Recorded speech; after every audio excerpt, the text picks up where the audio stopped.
Hari ini saya mau berbagi tentang ini dulu, bagaimana menjadi orang Kristen. Jadi orang Kristen itu terkadang kita Anda tahu nggak, ketika saya belajar, kan bercocok tanam beberapa bulan ini, ternyata kalau tanaman kebanyakan pupuk bisa mati. Wah, terus kalau kan ada takarannya itu. Jadi kalau beli pupuk takarannya sekian. Pernah saya berpikir bahwa saya berpikir kalau kasih pupuk itu airnya berubah warnanya. Pupuknya itu warnanya biru. Saya kasih. Kok warnanya kurang bagus. Jadi harusnya 1 ember itu hanya boleh 1 sendok. Saya bilang airnya kurang bagus. Saya tambah lagi. Kok nggak bagus ya, kok nggak biru. Saya tambah sampai 5. Saya siram pagi, sore tanaman saya semua mati. Padahal itu sudah saya tunggu-tunggu sebulan, sudah mulai tinggi, senang saya, mati semua. Jadi pertama dia layu semua, besok kering. Berarti itu kelebihan pupuk. Kalau kelebihan gizi ya nggak apa-apa. Tapi kalau ini kelebihan pupuk itu namanya overstimulasi ya. Jadi kebanyakan pupuknya jadi mati. Kita sebagai orang Kristen sering ada yang namanya Kristen overstimulasi. Jadi Kristen yang kebanyakan pupuk. Nah, pupuk apa ini? Pupuk kandang kah? Ya, pupuk alami. Kita akan melihat bagaimana sebenarnya hidup kita sebagai orang Kristen terlalu banyak overstimulasi atau kelebihan pupuk. Siapa yang memupuk ini? Iblis. Sebelumnya saya mau cerita dulu. Ada suami istri nanya begini. Apakah wajar ketika suami istri berantem? Karena saya merasa, dia bilang gini, iblis itu mengintimidasi pernikahan saya, sehingga saya berantem terus. Saya bilang seperti ini, kalau namanya menikah pasti ada bertengkar ya, yang penting tidak pakai parang, betul ya? Ya kadang-kadang pakai sedikit omongan yang menyakitkan, itu sudah biasa. Tapi bukan berarti itu benar ya. Tapi pertengkaran suami istri itu biasa. Dia bilang, tapi kan pasti ada yang tidak pernah berantem Bu di dunia ini. Suami istri, saya bilang, cari sampai di mana tidak nemu. Tapi ada di Alkitab yang tidak pernah berantem. Siapa? Adam dan Hawa sebelum makan buah. Masa kan setelah itu kan Adam menuduh si Hawa, gara-gara Hawa saya makan ini. Sebelumnya, kenapa mereka tidak berantem? Karena waktu itu Hawa belum mengenal yang namanya uang belanja. Jadi tidak berantem. Dia nggak kenal namanya uang belanja, nggak nuntut si Adamnya minta uang belanja, nggak juga minta beli bedak, nggak juga ngomong gantian ngurus anak, nggak juga.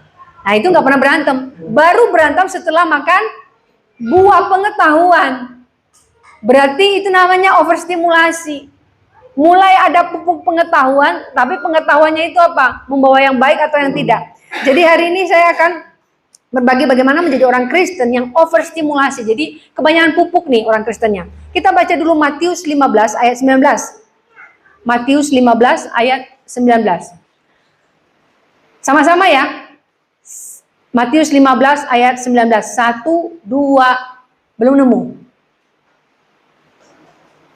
Di sini juga belum ada ya. Oke, 1, 2, 3. Karena dari hati timbul segala pikiran jahat, pembunuhan, perzinahan, percabulan, pencurian, sumpah palsu, dan hujat. Dari hati loh. Dari hati timbul segala pikiran yang jahat. Kalau orang jatuh cinta katanya dari mata turun ke hati. Kalau perempuan lain dari mata turun ke dompet. Kan lihat, belanja. Rencana pergi ke pasar cuma beli bawang. Pulang-pulang bawa ikan, bawa ayam, bawa ini. Soalnya beli 2 dapat 1. Soalnya tadinya tidak bawa keranjang, tiba-tiba pulang bawa kresek banyak. Nah itu jadi karena dari mata jatuh ke dompet itu. Nah sedangkan dikatakan di sini, dari hati timbul segala pikiran yang jahat. Kita akan melihat bagaimana penawaran iblis menstimulasi, memberikan pupuk ya. Saya pakai bahasa pupuk aja deh. Memberikan pupuk nih dalam hidup kita supaya kekristenan kita ini mati. Yang pertama adalah Pupuk yang diberikan oleh iblis adalah kepo. Tahu kepo? Rasa ingin tahu tentang orang. Misalnya, ada anak kuliahan, baru pacaran sebulan. Tiba-tiba ada undangan pernikahan. Kepo, hamil ya itu. Baru pacaran kok sudah menikah. Ayo, emang apa salahnya kalau dia menikah setelah pacaran sebulan? Kok langsung nuduh dia hamil? Kan kepo, kan baru pacaran masa langsung nikah. Gitu. Terus kemudian ada orang, jadi suaminya itu pindah di rumah bapaknya, rumah orang tuanya. Istrinya tetap di rumah. Cerai ya. Padahal itu bapak pindah karena mamanya stroke, bapaknya juga sudah kena Alzheimer. Jadi mereka ini sementara kadang-kadang tinggal di rumah bagi dua karena yang istrinya jaga anak. Kalau yang suami tinggal di rumah sendiri, dia tidak bisa ngurus anaknya soal sekolah. Suami bilang, daripada saya ngurus sekolah saya nggak ngerti, mending saya ngurus orang tua dulu. Mereka tidak cerai tapi kepo. Cerai ya. Ini pupuk yang diberikan oleh iblis dalam hidup kita. Jadi rasa ingin tahu itu apa? Ingin tahu urusan rumah tangga orang lain. Kalau rame-rame, ikut berantem, apa yo? Iya, kayaknya tadi suaminya itu pulang, cerita. Padahal nggak tahu cerita. Saya kan pernah cerita tuh waktu pas, jadi tetangganya itu orang Batak. Di sini orang Batak ya Pak ya. Baru nyampe dari Sumatera. Namanya kan belum terbiasa sama orang Jawa. Berantem dari pagi sampai sore berantem terus. Kan ngomong bahasa Batak. Orang Batak itu bilang ngomong aku sayang kamu aja bisa kayak marah-marah gitu loh. Apa ngomongnya Pak? I love you Pak, bahasa Batak. Tolong roh aku ya. Tolong aku sampai kaget bisa jantungan orang. Berantem katanya. Terus saya pernah punya teman pelayanan itu orang Dobo, Ambon. Kalau ngomong dia mau bilang gini loh. Nanti kita acara doa ibu-ibu siang di rumah ibu ini deh sebut. Cepet sekali ngomongnya. Tetangga itu saya tahu namanya Mama Gebi. Katanya itu tante tadi marah-marah ya. Bukan. Kami ada doa ibu-ibu siang. Tapi kok marah-marah gitu. Cara ngomongnya begitu. Nah, jadi kita itu sering saking keponya kita menghakimi orang. Jadi rasa ingin tahu urusan rumah tangga orang. Kadang-kadang itu bukan urusan kita urusin. Udah tahu itu masalah rumah tangganya orang, kita sok memberikan nasihat, kita aja nggak bisa ngurus diri sendiri, mau kasih nasihat. Saya pernah diajarin teman saya bagaimana cara memakai kaos kaki supaya tidak dicuci seminggu. Saya bilang itu buat kamu saja, nggak usah ajarin saya. Jadi dibalik-balik. Hari ini pakai sebelah sini, besok dibalik yang sebelahnya lagi. Terus dijemur-jemur katanya, saya bilang, mending dicuci. Nah, tapi dia mengajarin saya sesuatu, saya bilang, kamu saja. Nah, kadang kita gitu ngajarin orang, kita pikir kita lebih tahu, ternyata salah. Ada ibu-ibu kemarin bilang, dia mau marah, jadi anaknya pulang dari sekolah, bawa nilainya 50. Dia ngamuk-ngamuk. Kamu udah belajar kok nilainya 50. Anaknya ngomong gini, loh kan kemarin mama yang ngerjakan. Oh, iya, ternyata dia mengerjakan semua pekerjaan anaknya kemarin. Anaknya pulang dapat nilai 50, dia ngamuk-ngamuk. Ternyata itu dia yang kerjakan. Kita suka begitu. Kita kepo dengan orang lain, kemudian kita kasih komentar kita tentang itu. Sudah salah, ya sudah salah, sok benar lagi. Kemudian mulai membandingkan dan cari-cari yang buruk. Kalau kepo tuh begini. Dia beli motor baru ya. Tapi itu lebih bagus motornya. Soalnya itu korupsi. Ini paling juga ngutang cicil. Itu aja susah hidupnya. Ngapain ngurusin? Ini yang iblis sering kasih loh dalam hidup kita. Kepo soal urusan orang lain. Dia mau motor baru, motornya rodanya 3, motor rodanya 1,5. Itu kan urusannya dia, bukan urusan Anda. Kenapa kita selalu kepo dengan urusan orang lain? Karena ini tadi pupuk yang dikasih si iblis, stimulasi yang dikasih si iblis. Artinya gini, selalu lihat orang lain dan komentari. Jadi kita menjadi komentator. Ini stimulasi yang dikasih iblis. Stimulasi yang tidak pernah berhenti dilakukan oleh iblis, yaitu komentari orang lain dan cari tahu, kepo tentang orang lain. Kemudian dari sana muncul gosip, itu yang tadi itu ya berantem. Soalnya istrinya nggak mau masak. Kok tahu-taunya? Jadi si suami bilang, kamu masak begini. Urusannya kita tahu dia masak apa, nggak masak apa, kita nggak tahu. Kita bisa menerjemahkan sesuatu itu salah. Saya pernah katakan gini, ketika kita mendengar orang cerita ubi, tiba-tiba sampai di telinga kita jadi kolak. Paham ya? Di situ ngomong ubi, sampai di sini kolak. Di sini ngomongnya rendang. Ternyata itu bukan rendang. Apa yang biasa ketipu di rendang? Laos. Apa? Bukan, saya pernah gigit itu. Aduh, lengkuas. Saya sampai bilang gini, tolong ya kalau masukin lengkuas di dalam rendang dipotong tipis-tipis, jadi saya tahu itu bukan daging. Saya mau antri lagi ngambil daging, malu. Pernah saya di pesta kawin, saya ambil satu rendang, malu lah kalau banyak-banyak gitu loh. Pas duduk, loh apa ini? Lengkuas. Mau balik ngambil nanti dikira rakus. Tapi saya dapatnya lengkuas. Ya wes, aku makan nasi sama bumbunya. Nasib. Nah itu, kadang kita dengarnya rendang sampai lengkuas, atau di situ dengarnya lengkuas sampainya rendang. Hati-hati dengan gosip. Ubi jadi kolak. Yang ngolak siapa? Iblis. Jadi ini namanya ya, kalau sudah dikasih pupuk sama iblis, semua cerita berubah. Yang kita tidak tahu, tiba-tiba kita sok jadi tahu. Semua jadi salah. Nah ini namanya overstimulasi. Kita baca dulu Amsal 4 ayat 23. Amsal 4 ayat 23. Jagalah hatimu dengan segala kewaspadaan, karena dari situlah terpancar kehidupan. Ayat ini ketika dikatakan jagalah hatimu dengan segala kewaspadaan, hati-hati, hatinya itu ketika melihat sesuatu. Kadang kita itu terlalu cepat untuk menilai sesuatu. Lebih baik diem. Nggak usah ngurusin orang, urusin diri sendiri. Kalau hati kita merasa, orang ini, tahan saja. Bukan kapasitas kita untuk menilai orang. Saya sudah berapa kali kasih contoh. Tapi di sini tidak ada ya.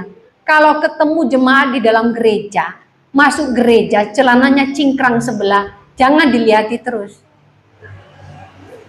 Terus kemudian duduk rambutnya dikepeng ke atas gini. Terus kalau pas nyanyi soraklah, haleluya, terus kepangnya gini-gini, soraklah. Yang di belakang gimana? Nggak usah dikomentari. Entah dia stres, entah itu bukan urusan Anda. Saya kan pernah cerita di satu tempat itu, saya sampai aduh, perempuan ini udah lagi pakai gelang, jadi orang nyanyi, gelangnya bunyi semua, pakai gelang bukan satu loh. Yang banyak itu yang gelang India itu loh. Perintah, rambutnya begini. Dalam hati, maaf saya berdosa. Stres kayaknya perempuan ini. Atau dia mau jadi pusat perhatian. Tapi bukan urusan kita sebenarnya untuk menilai orang. Makanya kalau Anda ketemu orang agak antik sedikit, tutup mata. Jaga hati, nggak usah nilai dia. Kalau kita dinilai orang, kita tersinggung. Kok kita bisa nilai orang? Saya ini kebiasaan mungkin ya, tapi saya nggak pernah negur dia. Seorang hamba Tuhan, setiap kali ketemu saya, untuk saya tidak sensitif. Gemukannya. Oh ya. Ketemu lagi. Sekarang gemukannya. Kalau perempuan dibilang gemuk, mau dicakar-cakar itu orang. Gemak, gemuk gitu loh. Karena itu sensitif. Kalau pria, maaf, kalau perut suami saya gini-gini, dia nggak tersinggung. Dia malah senang. Dia bilang, iya, ini bukti kesuksesan. Kalau perut saya gini-gini, lemak, saya bisa marah. Ini udah berusaha untuk kurus. Kalau perempuan itu sensitif bicara lemak. Meskipun saya katakan Tuhan suka dengan lemak. Apa kata firman Allah? Lemak adalah sesuatu yang harum di hadapan Allah. Jadi jangan malu dengan lemak-lemaknya ya. Termasuk perempuan. Itu harum di hadapan Tuhan. Pada hari raya korban nanti boleh mempersembahkan dirinya. Ya. Jadi jaga hati. Ketika kita kepo tentang sesuatu, jaga hati. Jangan mau komentar. Saya dulu bisa cepat komentari orang. Karena gemes. Rasanya Kalau tidak komentar, tapi gini, komentar saya selalu membuat itu lucu. Tapi lama-lama jadi saya berpikir bahwa tidak semua lucu. Kadang orang itu tidak, mungkin dia tidak tahu kalau dia seperti itu. Tapi bukan kapasitas kita untuk menilai. Ini yang namanya tadi overstimulasi dari iblis. Iblis itu kasih pupuk, ayo komentari hidup orang lain. Kamu kan lebih tahu, kamu kan lebih hebat. Jangan ada itu di dalam gereja. Karena ketika stimulasi ini, kepo ini ada di dalam gereja, Anda merusak hubungan Anda dengan orang lain. Kenapa mau tahu urusan keluarganya dia? Kenapa mau tahu dia mau nikah? Emang habis berapa biayanya? Anda mau kasih sumbangan? Itu pesta habis berapa ya? Situ sumbang. Kok bisa ya beli ini? Ini kok pakai rumahnya kecil, kok pakai sofa? Emang Anda yang beli sofanya? Gak usah urusin. Kecuali waktu dia menikah Anda nyumbang 100%, silakan komentarin. Itu yang bayar saya. Tapi meskipun itu tidak boleh ya. Ada orang itu sombong. Itu waktu dia nikah saya yang bawa angpau paling besar. Berapa Bu? 50.000. Itu paling besar. Yang lain 5.000 waktu dibuka amplop. Terus tiba-tiba karena Anda membawa amplop 50.000 terus Anda berhak untuk mengomentari pernikahannya sampai dia mati. Tidak. Nah ini tadi ya overstimulasi dari iblis. Berhati-hati dengan ini. Dari Amsal tadi dikatakan jagalah hatimu. Dari hati itu terlihat siapa kita. Kita ke gereja rajin sekali. Tapi dari hati bisa tahu siapa kita. Karena semua yang ada di dalam hati itu terrefleksi dari perbuatan dan perkataan.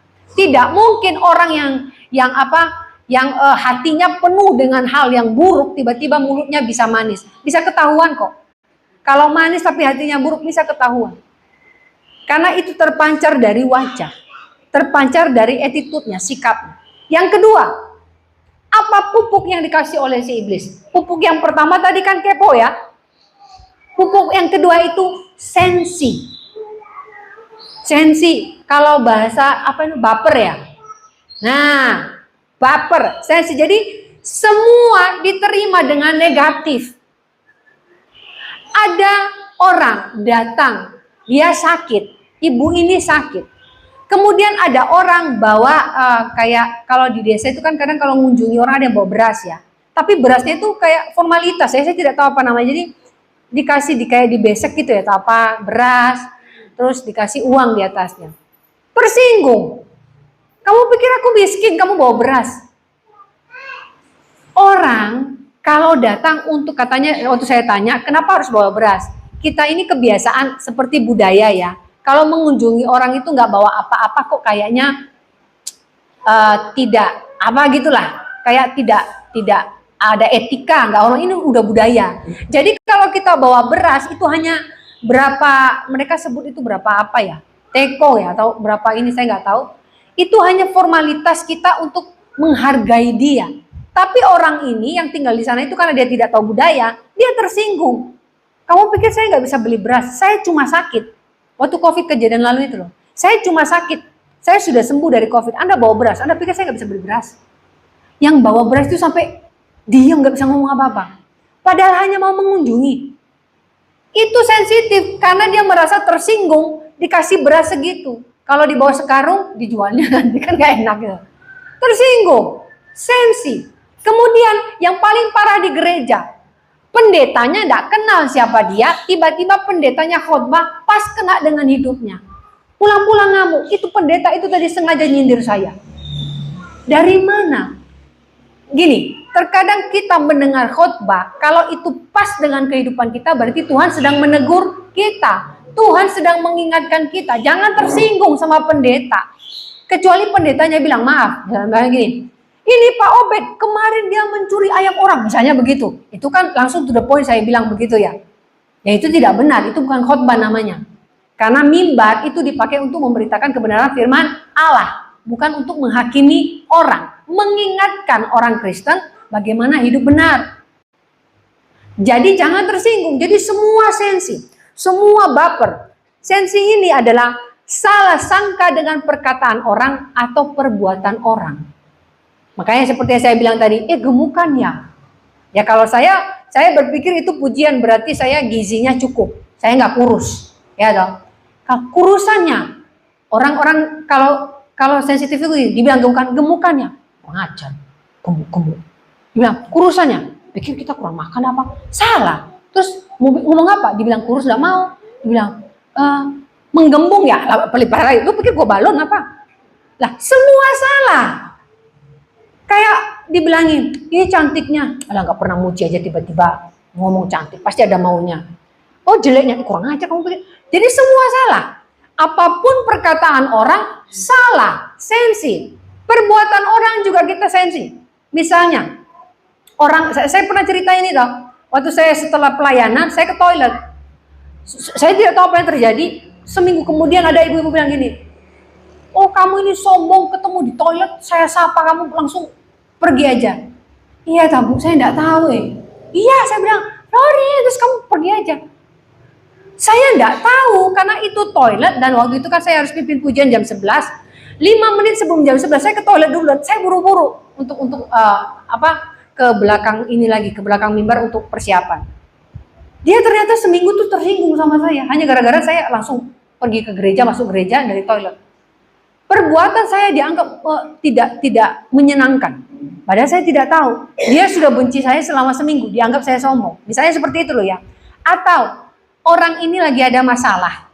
Anda ketemu dengan dia. Biasanya kalau hari Minggu, Shalom Ibu, apa kabar? Pas hari Minggunya, Shalom. Anda pulang, itu tadi kayaknya marah sama saya. Oh, salamnya, Shalom gitu. Anda tidak tahu, dia mungkin baru berantem dengan suaminya, dia mungkin baru cakar-cakaran dengan sapinya di belakang tadi, sapinya gak mau makan, misalnya loh ya. Dari mana Anda langsung berpikir bahwa dia tidak sayang sama Anda? Jadi baper atau sensi ini, semua melihat itu negatif. Dulu sebelum mengenal Tuhan, saya seperti itu. Waktu saya SMP, saya bisa sensi lihat orang itu. Karena saya ini gini, saya tidak suka bergaul dulu. Jadi teman saya itu sedikit. Nah, jadi karena mereka suka ngumpul, saya nggak suka ngumpul. Ketika mereka mau ngumpul, saya berpikir saya sedang diomongin, padahal tidak. Itu karena saya berpikir seperti itu. Tapi perubahan terjadi ketika saya sudah SMA, saya mulai mencari Tuhan dengan cara yang berbeda. Saya mulai melihat bahwa tidak seperti itu. Ketika kita sensi, ini pupuk yang dikasih oleh iblis. Hidup kita tidak damai sejahtera karena semua kita lihat buruk. Bagi orang tua yang anaknya mau menikah, tolong kalau ada calon mantu ya, jangan nilai dulu. Pertama, uji dia, kalau dia yang perempuan ya, uji dia bisa masak apa tidak. Kalau tidak bisa masak, ya diajarin masak. Jangan bilang, gak bisa masak. Ya diajarin dong. Kemudian, ketika Anda bilang, apa itu kok kayak, bahasanya apa kemarin? Kayak gembel-gembel, gak make up. Nanti kalau Anda dapat mantu yang suka make up, kasihan anak Anda beli make upnya. Mahal. Jadi kalau dapat mantu begitu, yang penting dia bisa menjaga diri, kecuali lo ya, maaf, datang-datang dia bawa kambing, gak mandi, rambutnya acak-acakan, aduh gak pernah disisir, sampai kita bingung matanya letaknya di mana, ini rambutnya ketutup semua. Saya kalau ketemu orang begitu, saya bilang, sebentar, matamu di mana? Kemarin saya kan ngisi pasca di SMA gitu. Anak-anak SMA sekarang yang cowok-cowok bener, rambutnya tahu ya kayak lama namanya, tahu yang kayak onta kan lama itu, rambutnya kan begitu. Nah anak-anak SMA sekarang rambutnya begitu tuh. Keriting di sini jatuh ke depan, jadi saya, matamu di mana? Kecoa semua isi kepalanya. Nah, jadi kita tuh jangan menilai orang, jangan sensi dengan orang. Kalau sensi, kita tidak damai sejahtera. Apapun kita berpikir negatif, dan itu membuat hati kita tidak damai. Makanya dikatakan dari hati itu terpancar. Nah, hati kita kalau tidak damai sejahtera, semua buruk semua yang kita lihat. Jadi ini ya overstimulasi dari iblis. Kita baca dulu. Kolose 3 ayat 2. Pikirkanlah perkara yang di atas, bukan yang di bumi. Perkara yang di atas ini bicara kita ini hari ini mau lakukan apa buat memuliakan nama Tuhan. Itu, nggak usah pikirkan hari ini tetangga itu mau beli apa ya. Itu anak perempuannya suka pulang malam. Hari ini pulang malam lagi nggak sih? Kenapa Anda jadi ronda tetangganya orang? Ada ibu-ibu ya tiap malam dia memperhatikan anak-anak perempuan tetangga itu. Kemarin pulangnya jam 10 malam. Terus lusa, waktu 2 hari lalu jam 11. Kita lihat ya malam ini ya pulang jam berapa. Terus ditunggu-tungguin di jendela kamarnya. Udah jam 11 belum pulang. Anda ronda? Hah? Rondain anak orang? Ini nih, ketika dikatakan pikirkanlah perkara yang di atas, mending urusin, hari ini jam 10 saya udah doa nggak tadi ya? Hari ini jam 11 saya udah mengucap syukur nggak ya sama Tuhan? Ngapain urusin anak orang pulang jam berapa? Itu yang namanya overstimulasi. Kalau kita itu selalu sensi dengan kehidupan orang, kita pikirkan kehidupannya orang, dan semua negatif. Jadi kita tidak fokus dengan diri kita, dengan kita, dan Tuhan. Ini semua tentang orang. Jadi balik lagi, pikirkanlah perkara yang di atas, bukan yang di bumi. Kalau Anda tersinggung dengan perbuatan orang lain, pikirkan bahwa Tuhan baik, Tuhan menciptakan dia, sudah luar biasa, hanya saja tidak bisa menjaga perkataannya. Kan begitu. Kalau Anda tersinggung dengan kata-kata orang lain, terima saja, bilang, terima kasih Tuhan, dia sudah ada dalam hidupku, sehingga saya bisa menjadi orang sabar. Daripada Anda tersinggung, Anda pulang Anda marah juga. Ya, seperti itu. Gini, kalau Anda tersinggung dengan orang lain, tidak usah berteman dengan orang lain. Tidak usah bermain dengan orang lain. Di rumah aja main ular tangga, ya kan? Nah, main di rumah tuh. Atau apa itu yang sekarang, apa mainan itu yang gini-gini tuh? Apa sih? Nah, mainan itu aja, Bapak Ibu di rumah ya, daripada berteman terus Anda tersinggung. Apalagi yang paling banyak teman itu ibu-ibu. Oh, ke pasar katanya 1 jam aja beli sayur. 3 jam enggak pulang-pulang. Belanjanya cuma 10 menit, ngobrol sama ibu-ibu 2 jam. Kemudian pulang tersinggung. Makanya saya bilang pulang dari pasar main ular tangga sama suaminya. Ya loh, lebih lucu. Siapkan bedak, siapa yang kalah kasih bedak mukanya ditemplok. Kan lebih bahagia hubungan suami istri. Daripada pulang-pulang Anda membawa masalah Anda dari pasar tadi cakar-cakaran sama ibu-ibu, pulang di rumah suami Anda tidak masakin. Makanya di rumah siapin ular tangga ya, sama bedak yang murah-murah aja buat main ular tangga sama suaminya. Jadi jangan buru-buru menilai orang dengan sensi dan baper. Dia mau ngomong apa, terima saja. Karena gini, ada satu analogi. Analoginya itu seperti ini. Kalau pohon dipelihara, diperhatikan setiap hari, dipupuk, pohon itu bertumbuh tidak? Bertumbuh. Ketika terus disiram, dikasih pupuk, berbuah tidak? Berbuah. Demikian juga apa yang diberikan iblis dalam hidup kita. Jangan dikasih respon, jangan dikasih perhatian, jangan mau dikasih pupuk. Ketika Anda meresponi iblis dengan apa yang dia tawarkan, kepo, sensi, itu semakin bertumbuh loh. Dan subur. Makanya kekristenan kita menjadi Kristen yang overstimulasi. Datang ke gereja tapi mulutnya selalu menghakimi orang. Datang ke gereja tetapi selalu sensi. Pulang dari gereja, tadi itu enggak nyapa aku loh, biasanya shalom tadi cuma, Bu. Nah ya udah disapa Bu, biasanya shalom kok nggak ngomong shalom? Nah, daripada manggil Pak, misalnya loh, Ibu misalnya dipanggil Pak atau dipanggil Mas, kan salah. Jadi ketika kita overstimulasi, semua perkataan orang salah. Saya waktu pertama sekali potong rambut, saya beritahu, jadi saya ini kan alergi. Jadi saya itu potong rambut, maaf, saya beritahu aja, di sini botak. Nah waktu saya pergi keluar, saya ikat rambut saya, jadi saya kayak Sule. Botak saya kelihatan. Kemudian saya bayar parkir, tukang parkirnya bilang, "Atau nuhun nggih Mas?" "Oh ya." Saya dipanggil Mas, nggak apa-apa saya. Kemudian saya pergi lagi, anak saya minta kentang, saya bayar, terus Pak, sekian Pak. "Oh ya." Berarti saya ganteng dong, saya tidak tersinggung, nggak apa-apa saya. Pertama orang tukang parkir panggil saya Mas, kemudian yang jual kentang panggil saya Pak. Nyampe di situ saya pergi ke supermarket beli sesuatu, terus yang saya minta tolong bawa beras, saya bilang taruh di belakang ya Mas. Terus setelah dia saya kasih uang karena ngangkat, dia bilang ya terima kasih Pak. Oh iya. Saya dipanggil 2 kali Pak, 1 kali Mas. Saya bilang lain kali saya nggak mau ikat rambut, botak saya kelihatan. Tapi saya tidak tersinggung dipanggil Mas, dipanggil Pak. Coba kalau saya sensi tadi. Kamu nggak lihat saya perempuan? Lihatnya dari mana? Dia lihat dari botaknya saya. Kalau Anda sensi, semua salah. Dipanggil masalah. Saya pernah salah manggil orang, tapi untung dia ngomong saya cowok Bu. Jadi anak muda rambutnya panjang. Dia pemain gitar. Tak bilang ini, noni ini. Sorry. Dari belakang saya pikir cewek. Lah rambutnya ya lebih lurus dari rambut saya terus mengkilat. Saya pikir model iklan, cewek-cewek gitu tuh. Terus tangannya tuh mulus gitu, mulus. Tak pikir perempuan. Iya, laki ternyata.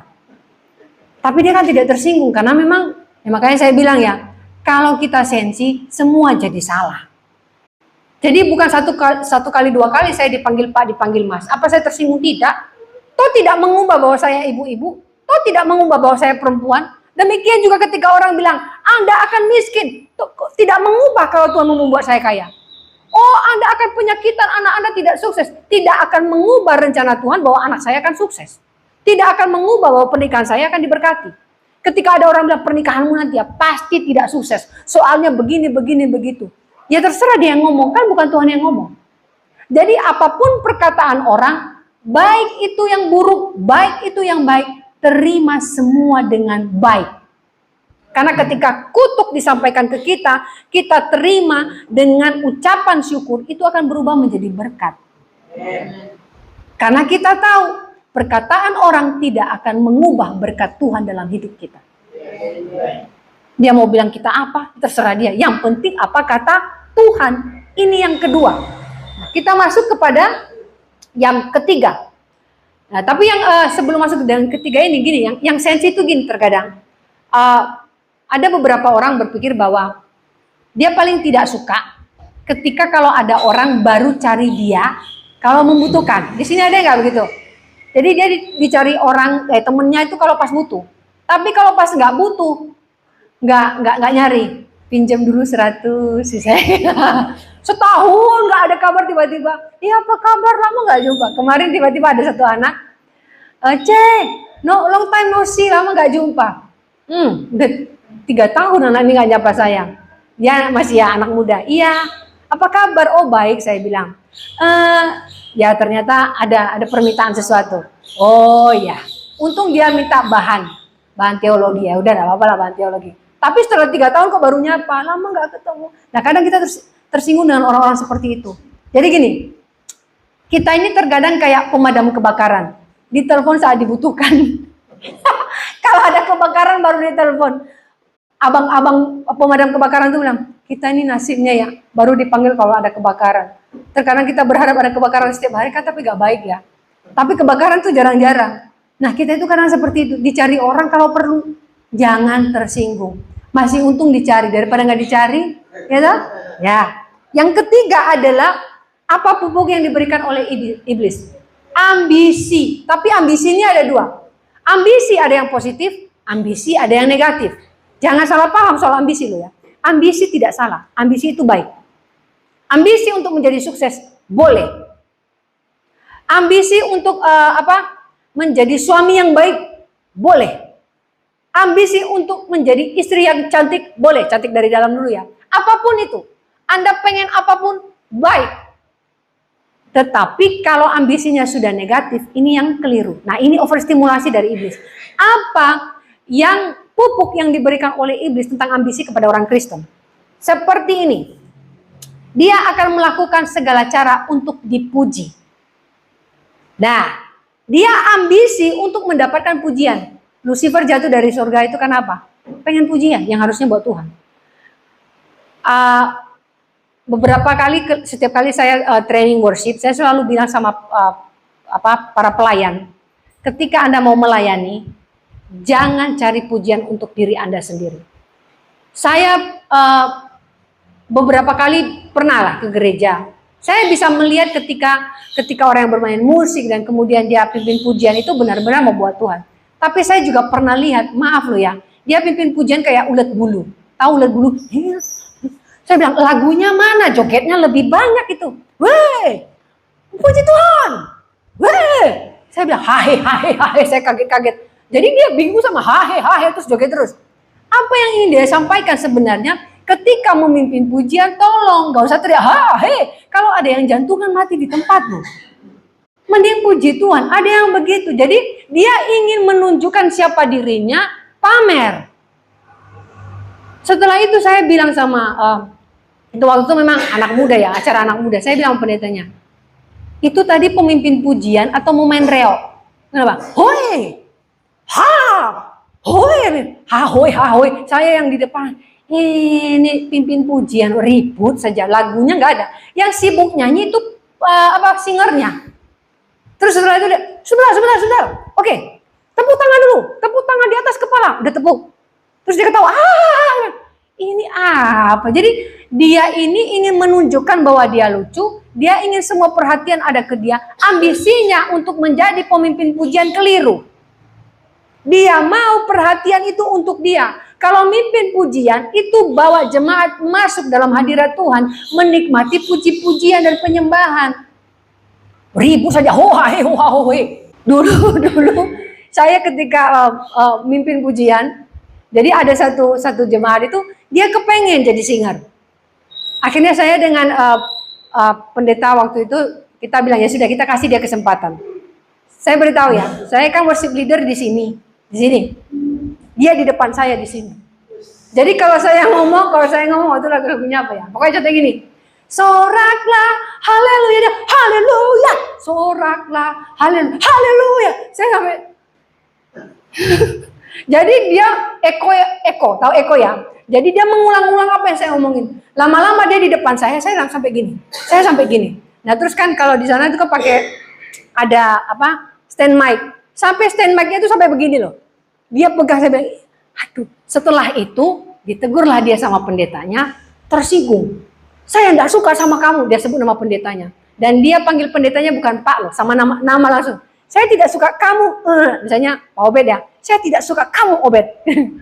Terus saya bilang, aduh saya kok dimarahin Flori itu ya. Ya kan ada pendetanya.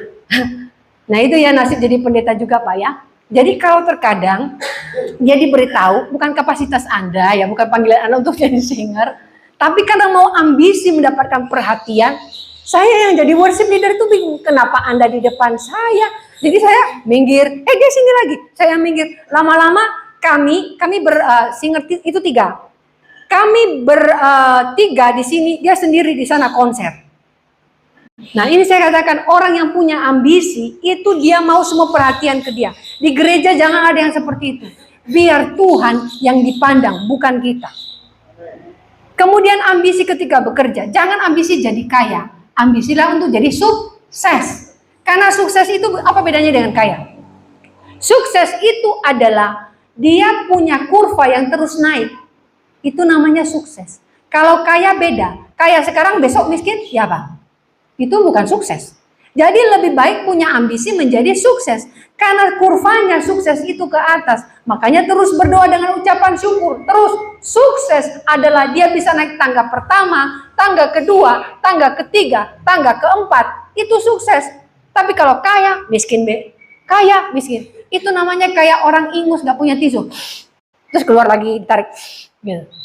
Gak punya tisu dalam hidupnya. Nah kayak orang ke gereja tau. Minggu pertama datang ke gereja, minggu kedua nggak datang, minggu ketiga datang ke gereja, minggu keempat. Jadi keluar masuk. Itu saya bilang jemaat ingus itu. Kalau ditanya kemana, ada aja alasannya. Nah ini ya, jangan jadi Kristen yang overstimulasi, jangan jadi Kristen ingus. Ya keluar masuk gereja. Datang hari ini, besok tidak datang, alasannya entah macam-macam. Nah di sini ambisi negatif itu melakukan segala cara untuk menjadi sukses atau untuk dipuji. Apapun caranya, yang penting dia bisa sukses, yang penting dia dipuji. Kemudian mulai berbohong. Ada satu anak, saya bilang begini, saya candain dia sih. Dia kan bilang begini, Bu, saya tahu yang hidungnya mancung-mancung itu pasti suka bohong kayak Pinocchio. Saya bilang, janganlah, bapak saya hidungnya mancung loh. Dan saya pesek Bu, saya bilang gini, yang hidungnya panjang kayak Pinocchio, itu suka bohong. Yang hidungnya pesek, itu suka dibohongin. Jadi masuk ke dalam. Dia pesek, dia bilang, berarti orang pesek itu gak pernah bohong Bu. Iya, tapi dibohongin, makanya jangan mau dibohongin kamu. Dia itu berapa kali? 3 kali di pacaran, tapi dibohongin pria. Dia bilang, kalau pria itu sudah minta pulsa ke kamu, sudahlah putuskan. Mana ada ceritanya pria minta pulsa sama perempuan. Hello. Dia bilang, katanya pinjam Bu. Pinjam 100 lagi, pinjam 100. Dia bilang, yang pertama pinjam apa? minta beli pulsa. Yang kedua apa? Pinjam HP, HP ku rusak, HP-mu kan 2. Pria kalau sudah pinjam sama wanita, sudahlah, itu bukan pria yang bertanggung jawab. Yang ketiga tahu apa? Tolong belikan bensin. Sebentar, yang naik motor siapa? Dia. Kamu pernah pakai motornya? Enggak. Kok kamu yang beli bensin?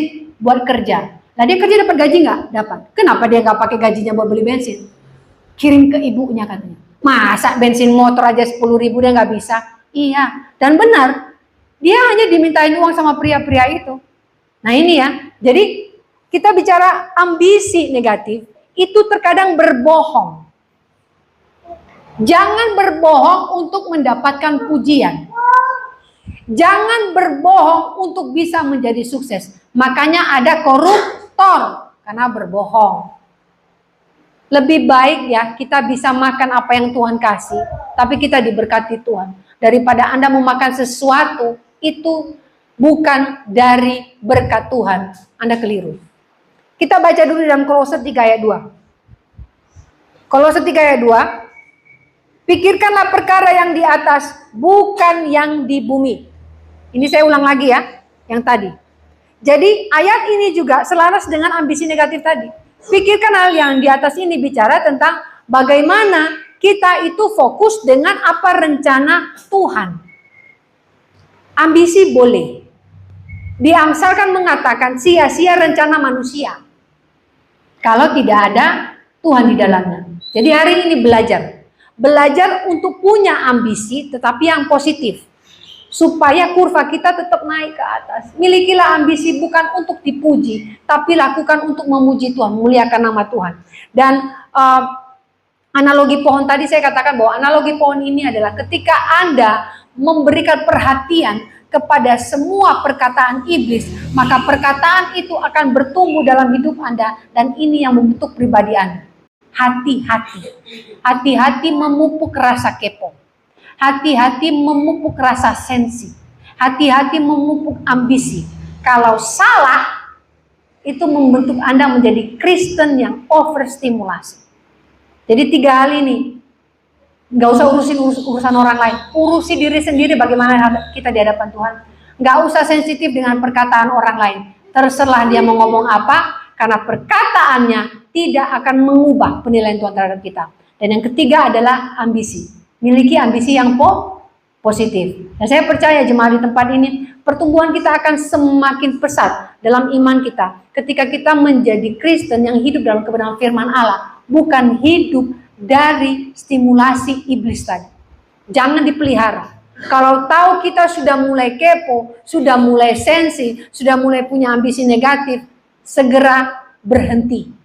Jadi istilahnya ini, cegah sejak dini. Bahasa-bahasa sekarang, dicegah sejak dini. Cegah sebelum itu menjadi hal yang mengikat. Cegah sebelum itu menjadi karakter kita. Cegah sebelum itu mendarah daging. Karena orang Kristen yang hidup dalam kebenaran firman Allah, mereka tahu caranya bersikap, berkata-kata, dan meresponi orang lain. Amin. Mari kita berdoa.